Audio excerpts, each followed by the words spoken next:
राजा मयूरध्वज अपने सिंहासन पर बैठे हुए थे। तभी द्वार पर सूचना देता है कि तेजस्वी साधु अपने शिष्य के साथ पधारे हैं। राजा उठकर उनका स्वागत करते हैं। हे महर्षि, मेरे अहोभाग्य कि आपने इस कुटियानुमा महल में चरण रखे। आज्ञा दीजिए, मैं आपकी क्या सेवा कर सकता हूँ। राजन, हम बहुत दूर से आए हैं और बहुत भूखे हैं। सुना है कि आपके द्वार से कोई खाली हाथ नहीं जाता, लेकिन हमारी एक शर्त है। मुनिवर, आप जो भी मांगेंगे मैं उसे सहर्ष स्वीकार करूंगा। बताइए, आपकी क्या सेवा करूं। साधु के चेहरे पर एक कठोर मुस्कान आई। साधु बोले, हे राजन, हम साधारण अन्न ग्रहण नहीं करते। हमारा शेर केवल नरभक्षण करता है। यदि आप दान देना चाहते हैं तो आपको अपने इकलौते पुत्र का मांस हमें परोसना होगा। दरबार में सन्नाटा सा छा गया। रानी कांपने लगी। राजा शांत रहे। साधु फिर से बोले, रुको राजन, शर्त अभी पूरी नहीं हुई।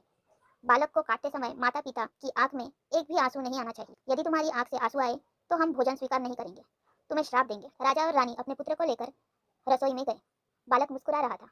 राजा और रानी पत्थर दिल रखकर आरा से बालक को बीच से काटने लगते हैं। रानी बोली, हे प्रभु, शक्ति देना कि आंखों से ममता न झलक आए। जैसे ही वे बालक को काटते हैं, राजा की काली आंख से एक आंसू टपक जाता है। साधु क्रोध में आकर बोले, रुक जाओ राजा, तुम्हारी आंख से आंसू? तुम यह दान मोहवश दे रहे हो, भक्तिवश नहीं। हम यह भोजन ग्रहण नहीं करेंगे। राजा हाथ जोड़कर माफी मांगने लगे। नहीं मुनिवर, यह आंसू दुख के नहीं है।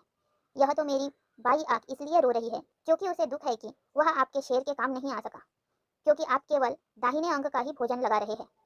मेरी दाहिनी आंख तो प्रसन्न है। राजा की अनन्य भक्ति देखकर साधु का रूप बदलने लगा और चारों ओर दिव्य प्रकाश फैल गया। स्वयं भगवान विष्णु चतुर्भुज रूप में प्रकट होकर बोले, बस राजन, बस, तुम्हारी परीक्षा पूर्ण हो गई। न तो मुझे मांस चाहिए और न ही तुम्हारे पुत्र का बलिदान।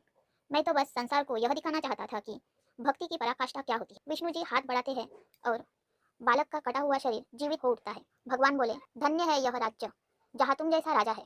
मांगो, क्या वरदान चाहिए। प्रभु, बस इतनी कृपा करें कि अंतिम समय तक आपका नाम मेरे जिह्वा पर रहे और आप भक्ति की इस तरह रक्षा करते रहे। जो भी भक्त मुझ पर पूर्ण विश्वास करता है और अपना सर्वस्व अर्पण करता है, मैं उसका योगक्षेम स्वयं वहन करता हूँ।